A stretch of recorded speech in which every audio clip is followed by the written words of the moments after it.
Bismillahirrahmanirrahim. Assalamualaikum warahmatullahi wabarakatuh. Alhamdulillahirrabbilalamin. Asyhadu an la ilaha illallah wa asyhadu anna Muhammadan abduhu wa rasuluh. Allahumma sholli ala Muhammad wa ala ali Muhammad. Bagaimana kabarnya sahabat-sahabat semua?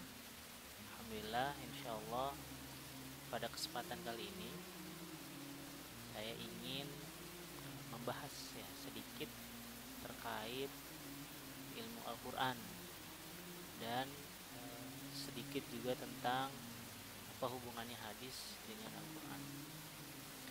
Nah, dalam ilmu Al-Quran ini ada beberapa hal yang perlu disampaikan.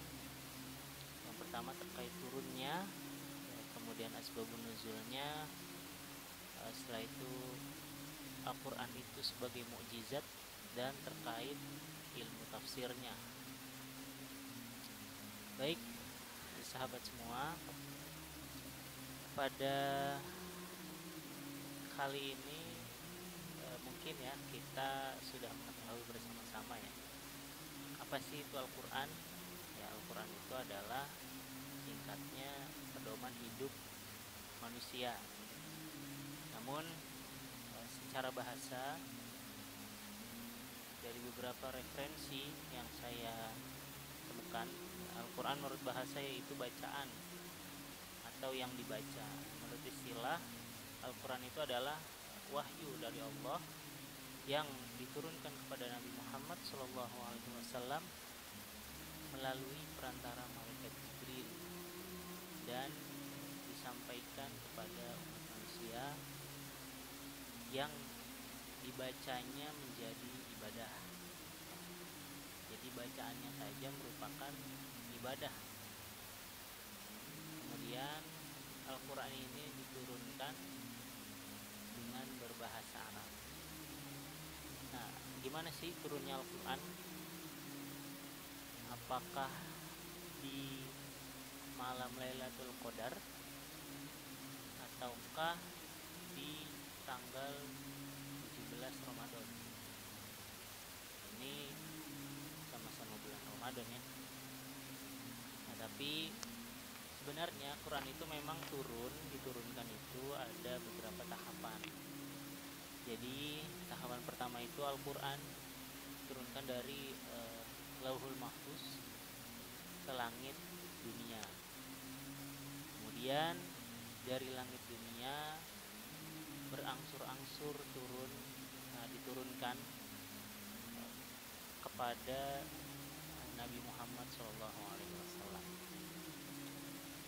Jadi dari beberapa referensi yang saya temukan, dari Lauhul Mahfuz itu langsung turunkan ke langit dunia sekaligus, namun dari langit dunia diturunkan secara berangsur-angsur itu kepada Nabi Muhammad SAW, dan disampaikan kepada kita sebagai umatnya, kepada manusia akhir zaman.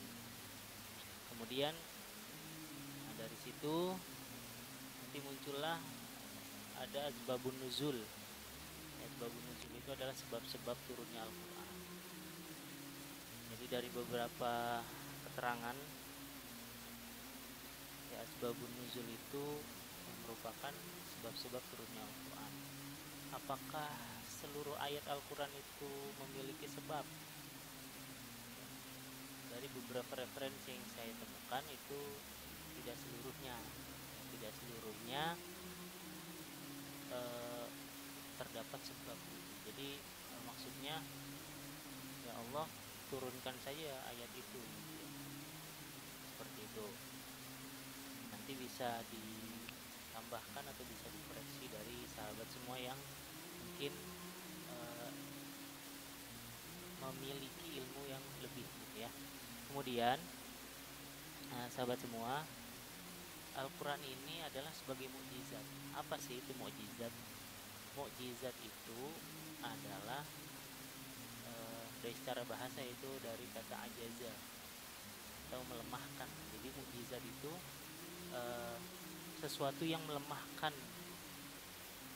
yang lainnya. Ini dalam arti kata diturunkan untuk melemahkan argumentasi tidak sepakat dengan Al-Quran gitu ya, dari yang tidak sepakat dengan ajaran Allah seperti itu, maka dilemahkan oleh Al-Quran. Nah, kalau dulu di zaman Nabi Musa misalnya, dulu itu zaman Nabi Musa itu banyak apa ya, penyihir-penyihir gitu ya. Nah, maka mukjizatnya Nabi Musa saat itu ya seperti apa ya, sihir gitu ya. Tapi ini bukan tipu daya ya. Saat itu misal ular gitu ya. Saat penyihir-penyihir dari Firaun itu melemparkan tongkat, itu orang-orang melihatnya seperti ular gitu ya. Padahal itu hanya ilusi mata. Tapi saat Nabi Musa melemparkan tongkatnya, ya itu ular beneran gitu ya. Bahkan penyihir-penyihir pun tahu kalau ini tuh bukan ilusi mata seperti itu. Nah, inilah mukjizat Nabi Musa yang melemahkan ya, musuh-musuhnya saat itu. Ya, saat itu adalah Fir'aun ya saat itu ya, dan beberapa pasukannya. Nah, maka Al-Quran ini sebagai mukjizat untuk melemahkan orang-orang yang tidak mempercayai ya ajaran-ajaran Allah, ajaran-ajaran Nabi Muhammad yang sudah Allah perintahkan. Bagaimana sih ya contohnya nih mukjizat saat ini, yaitu misalnya ya dalam surah Al-Mu'minun ayat 12 sampai 14. A'udzubillahi minasyaitonirrajim. Bismillahirrahmanirrahim. Walaqad khalaqnal insana min sulalatin min tin tsumma ja'alnahu nutfatan fi qararin makin. Tsumma khalaqnal nutfata 'alaqatan fa khalaqnal 'alaqata mudghatan fa khalaqnal mudghata 'idhaman fa kasawnal 'idhama lahman. Tsumma ansha'nahu khalqan akhar. Tabarakallahu ahsanul khaliqin. Dan sungguh ya, ini terjemahannya, dan sungguh kami telah menciptakan manusia dari saripati berasal dari tanah. Kemudian kami menjadikannya air mani yang disimpan dalam tempat yang kokoh, yaitu rahim. Kemudian air mani itu kami jadikan sesuatu yang melekat. Lalu sesuatu yang melekat itu kami jadikan segumpal daging, dan segumpal daging itu akan menjadi tulang belulang. Lalu tulang belulang itu kami bungkus dengan daging, kemudian kami menjadikannya makhluk yang berbentuk lain. Maha suci Allah, pencipta yang paling baik. Di sini Al-Quran menjelaskan tahap-tahap perkembangan embrio manusia yang baru dapat dibuktikan oleh ilmu pengetahuan modern saat ini ya, dengan adanya teknologi kedokteran yang canggih gitu ya. Saat itu belum ada, tapi ini sudah Allah gambarkan gitu saat diturunkan ayat ini kepada Nabi Muhammad SAW, yang saat itu ya belum secanggih sekarang ya keilmuannya, teknologinya, tapi sekarang baru bisa benar-benar gitu terbuktikan atau bahasanya bisa tervisualisasikan dengan jelas seperti itu. Nah, ini Masya Allah, ilmu Al-Quran itu sangat luas ya. Jadi ya mukjizat ini luar biasa, bisa melemahkan. Misal mana ada misalnya gitu ya, sebelum tahu misalnya mana ada laut berdampingan, nempel tapi gak bercampur. Tapi ternyata saat ini juga sudah diketahui ada dua lautan gitu kan yang menyatu gitu, dan tidak tercampur kondisi airnya gitu ya. Warnanya juga terlihat tidak tercampur, meskipun ya tidak ada halangan tembok, tidak ada apa gitu. Itu satu ya luar biasa mukjizat ini gitu ya. Dan Allah tujukan terus menerus. Nah, saat itu Al-Quran diturunkan di Arab. Hikmahnya ya, salah satu hikmahnya saat itu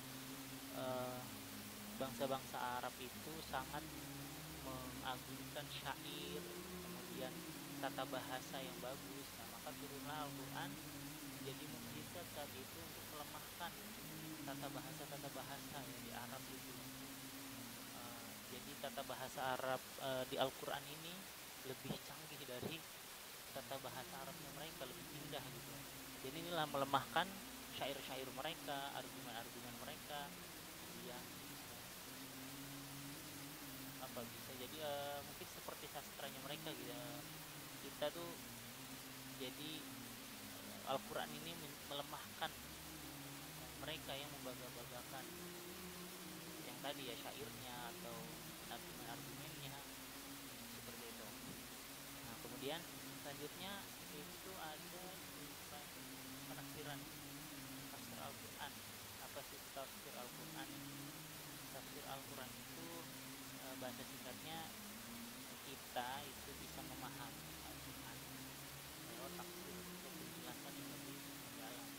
Dan ini di ilmu Al-Quran ini, atau tafsir Al-Quran ini dibahas atau dikaji oleh orang-orang yang berkompeten, oleh orang-orang yang memang memiliki ilmunya dan ia memiliki syarat untuk menjadi seorang penafsir.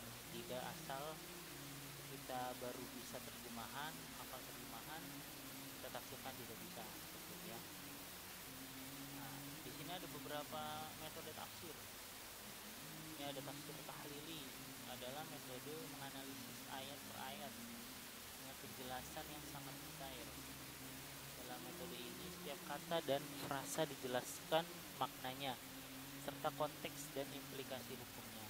Kemudian tafsir ijmali yang memberikan penjelasan secara ringkas dan menyeluruh, ini secara global ya, universal.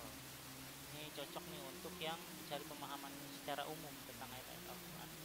Kemudian muqarron itu membandingkan berbagai tafsir dari beberapa pendapat ulama gitu ya, tafsir dari beberapa penafsir lainnya yang membandingkan apa ya, ayat dengan ayat, terus ayat Quran dengan hadis seperti itu. Nah ini bisa mendapatkan ya sesuatu pemahaman yang lebih dalam. Kemudian tafsir maudhu'i adalah metode yang mengkaji tema atau topik tertentu. Maudhu'i itu sesuai tema. Jadi misalnya temanya tentang zakat, maka zakatnya yang dibahas seluruh di ayat Al-Quran itu yang tentang zakat semuanya dibahas. Kemudian misal terkait hukum nikah seperti itu kan, semuanya dibahas. Terakhir itu terkait ulumul hadis. Nah, apa sih hubungannya ya hadis dengan Al-Quran? Nah, ini juga hadis itu ya salah satu cabang yang mempelajari segala sesuatu yang cabang ilmu ya. Jadi mempelajari segala sesuatu berkaitan dengan hadis, termasuk definisi, keaslian dan maknanya. Hadis itu apa sih? Hadis itu segala ucapan, perbuatan, persetujuan dan sifat yang disandarkan kepada Muhammad SAW. Fungsinya sebagai penjelas, penafsir, dan pelengkap bagi ajaran-ajaran yang terdapat dalam Al-Quran. Jadi ketika di Al-Quran nih masih secara umum ayatnya menjelaskan tentang misalnya tentang sholat gitu ya. Nah di hadis dijabarkan. Jadi misalnya perintah sholat di dalam Al-Quran disampaikan di firmannya itu tentang perintah sholat. Nah di hadis diterangkan sholat apa aja seperti itu. Kemudian gerakannya Rasul itu seperti apa. Nah seperti itu. Jadi penjelasan yang bisa lebih mendetail juga gitu ya. Kemudian keaslian hadis sangat penting untuk dijaga nih. Jadi yang menghafal hadis juga luar biasa ya. Syarat menghafal hadis ya tentu hafal Al-Quran, karena hadis itu kan yang disandarkan kepada Nabi Muhammad yang manusia, sedangkan Al-Quran itu kan memang firman Allah ya. Meskipun disampaikan juga oleh Nabi Muhammad gitu ya, melalui Nabi Muhammad, jadi dari malaikat Jibril, kemudian Nabi Muhammad, kemudian disampaikan kepada umat ya, seperti itu. Jadi hadis ini juga sangat penting sebagai pelengkap ketika kita ingin mengamalkan Al-Quran, kemudian kita masih belum memiliki gambaran misalnya, itu juga biasanya diterangkan di hadis, atau kita juga bisa membaca tafsiran yang sudah ditafsirkan oleh para ulama terdahulu, atau di zaman sekarang juga ada ya tafsir yang berkaitan dengan zaman saat ini gitu ya, yaitu biasanya disebut juga tafsir kontemporer seperti itu. Bukan mencocok-cocokkan, tapi ya apa ya, disandarkan atau didasarkan juga oleh beberapa penafsiran terdahulu seperti itu. Baik, seperti itu, semoga bisa bermanfaat. Wassalamualaikum warahmatullahi wabarakatuh.